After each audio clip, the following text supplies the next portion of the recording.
The apologetic society, where a handshake can cure all sorts of anxieties. Say what you want until the mob come baying violently. A quick apology and the mob disperses quiet. But behind the scenes, whoever the culprit may be, we still hold the same beliefs. It's just a case of saying sorry, then they're off scot-free. But on the quiet, we'll continue to preach until they take the form of a beast and throw grenades at police. Makes you wonder what they're feeding this seed, or whether it's generations deep, passed down like a heirloom timepiece.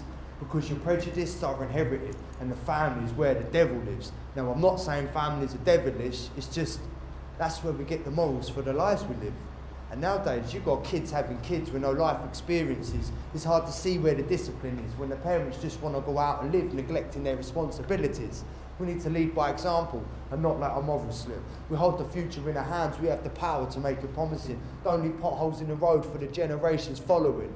We should place them on a pedestal and honour them, not abandon and dishonour them, praying they'll find their way and be born again. But most ain't strong enough. The darkness swallows them. The light's dim in the hearts of tomorrow's women and men. And see, when generations get neglected, the repercussions are yet to come. 20 years from now, those neglected kids will have daughters and sons. How many generations are we going to hand a loaded gun? Unless we learn from our mistakes, the cycle will continue to be spun. Remember, we all worship the same sun, and no matter what the colour, we will share the same mum.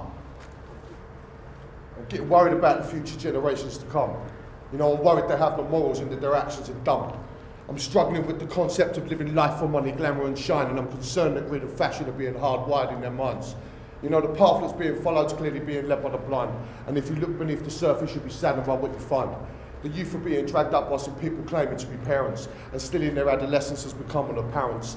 I see the transparency and the shifting in society's balance with the absence of a positive role model in their presence. Because being on the dole's become a fashionable sitting, having children for a house for some an acceptable way of living. The sad truth is that these people are poisoning our youth, and soon the only bit of wisdom left in them will be the tooth. Start raising your kids right, teach morals to your daughters and sons, stop preaching laziness and greed, and they might put down all the knives and the guns. Since when has bullies over brains ever been sane? And whatever became of never passing the blame?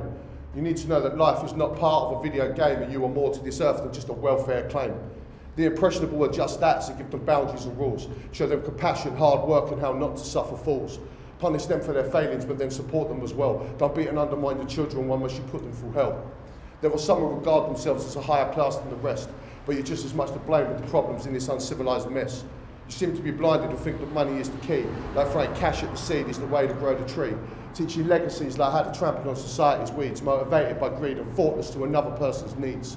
You need to break the issues of all the cycles passed from fathers and sons, daughters and mums, before our bloodlines become overrun by the stupid and dumb.